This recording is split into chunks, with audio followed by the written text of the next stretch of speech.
আপনাদের সবাইকে স্বাগতম। আজকে আমি আপনাদের সাথে শেয়ার করব আমার শাশুড়ি মায়ের একটা রেসিপি। এই রেসিপিটা করার জন্য আমি এখানে কিছু দেশি পুঁটি মাছ কেটে ধুয়ে পরিষ্কার করে নিয়েছি, আর নিয়েছি কিছু শুকনো বড়ই। বড়ইগুলোর আমি বোটা ছাড়িয়ে ভালো করে ধুয়ে নিয়েছি। এবার বড়ইগুলো একটু চিড়ে নেব।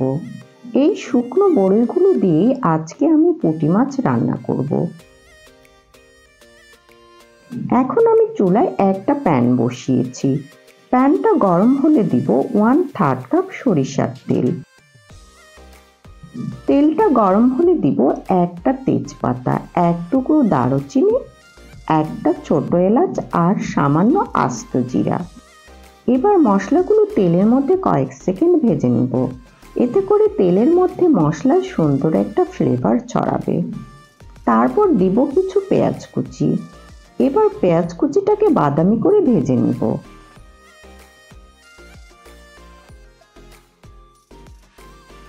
তারপরে দিব 1 চা চামচ আদা রসুন বাটা।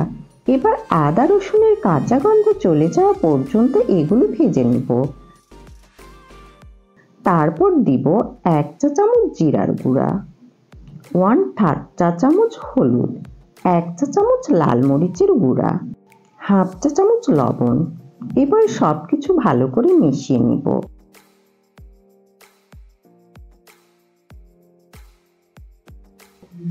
তারপর একটু পানি দিয়ে মশলাটাকে ভালো করে কষিয়ে নিব, কারণ মশলাটা কষানো যত ভালো হবে খাবারটা খেতেও ততই সুস্বাদু হবে। আমার মশলাটা কষানো হয়ে গিয়েছে। এবার আমি এখানে বড়ইগুলো দিয়ে দিব। তারপর বড়ইগুলো একটু মশলার সাথে কষিয়ে নিব। বড়ইটা কষানো হয়ে গেলে এখানে পুঁটি মাছগুলো দিয়ে দিব। মাছগুলো মশলার সাথে ভালো করে মিশিয়ে নিব। তারপর ঢাকনা দিয়ে ঢেকে দিব। ফিরে এসেছি মিনিট খানেক পর। এবার আমি মাছগুলো একটু আলতো হাতে নেড়ে চেড়ে দিব। তারপর এখানে একটু পানি দিব। এবার মাছগুলো আলতো হাতে নেড়ে চেড়ে দিব, কারণ বেশি নাড়াচাড়া করলে মাছগুলো ভেঙে যেতে পারে। এবার ঢাকনা দিয়ে লো হিটে মাছগুলো রান্না করব মিনিট 5-7। ফিরে এসেছি 7 মিনিট পর। এর মাঝে আমি কয়েকবার মাছগুলো নেড়ে চেড়ে দিয়েছি। এবার আমি মাছে একটু ঝোল দিব। বড়ই দিয়ে এভাবে পুঁটি মাছ রান্না করলে সেটা খেতে অনেক সুস্বাদু লাগে।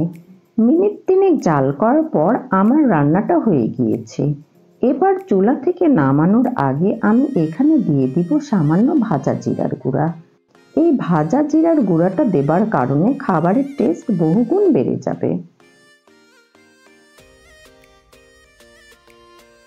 এবার আমি চুলাটা বন্ধ করে দিব।